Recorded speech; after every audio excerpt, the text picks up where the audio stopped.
The mistake is buying the camera with the loudest feature list, then realizing your lenses, cards, menus, and bag all got harder. A great camera should fit how you actually shoot. Family, travel, paid hybrid work, video, or learning from scratch. Start with the job, not the brand. If you shoot kids, sports, pets, or events, autofocus and handling matter more than a giant resolution number.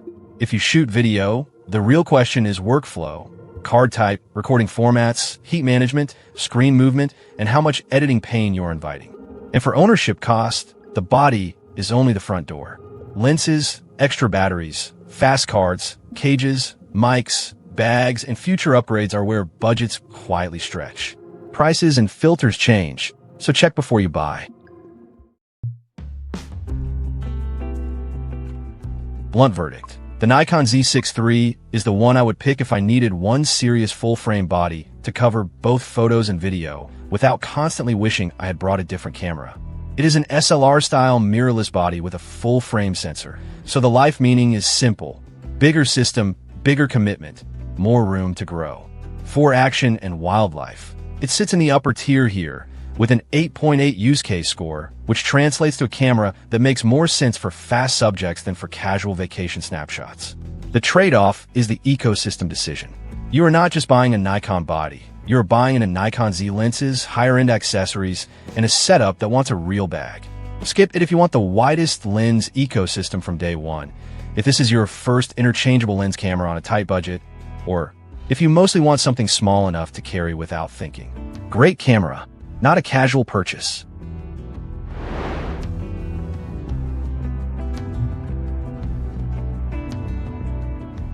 Are you actually building a video workflow, or do you just like the idea of one? That question decides the Panasonic LUMIX GH7. This is the video first pick. Micro Four Thirds, built-in fan, tally lights, a screen that can tilt and fully articulate, and a CF Express card slot for heavier recording setups. The headline number is 5.8K open gate video, which means more framing flexibility when you need vertical, horizontal, or cropped versions from one capture. It also goes 4K up to 120 frames per second and 1080p up to 300. So slow motion work is part of the appeal, not an afterthought. The trade-off is specialization. Micro Four Thirds can keep lenses smaller, but this body makes the most sense if internal ProRes RAW, 10-bit 4:2:2, and Vlog means something in your workflow. Skip it if you mostly shoot stills, if you want full-frame low-light flexibility, or if your videos are quick clips that never see a serious edit timeline.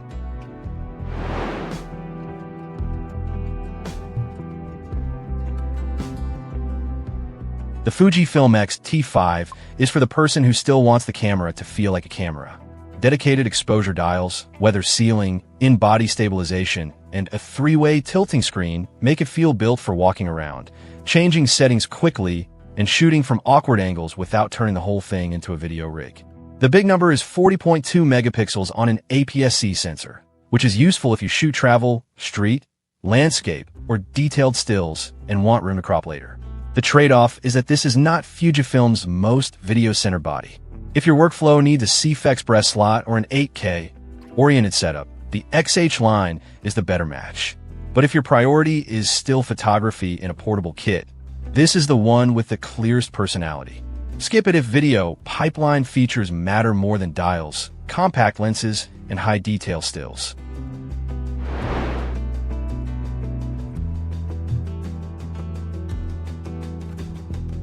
If you want the sensible middle, the Sony α6700 is hard to ignore.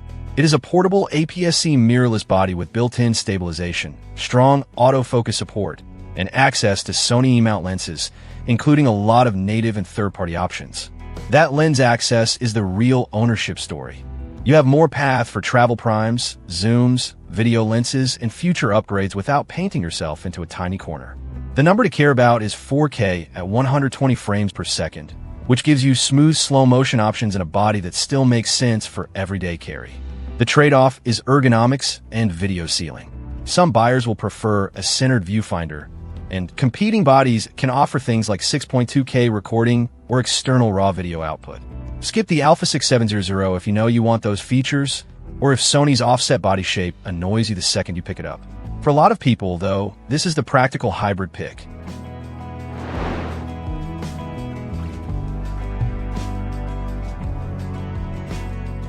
Here is the beginner pick that makes the least drama. Canon EOS R50.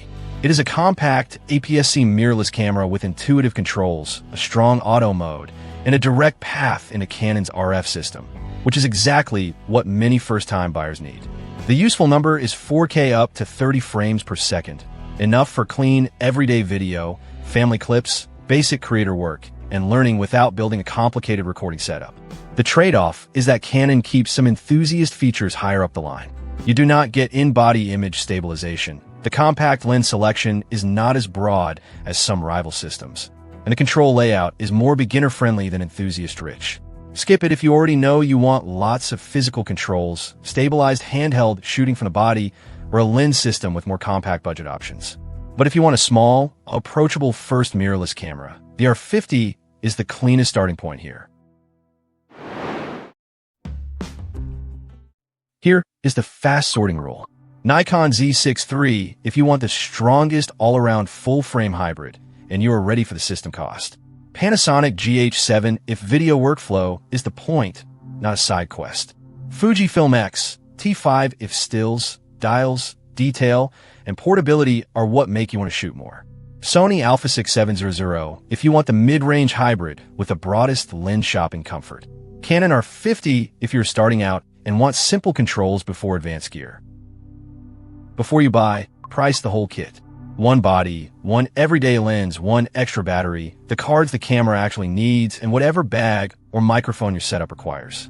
Then check the physical fit, grip, viewfinder position, screen movement, and whether the kit is small enough that you will bring it. Last, pick the lens mount you can live with for years. Bodies come and go. Lenses linger. My pick for serious hybrid work is the Nikon Z6 III. For real video production, I would go GH7. For travel and stills, X-T5. For the best practical middle, Sony α6-700. And for a first mirrorless camera, Canon R50. Links are in the description.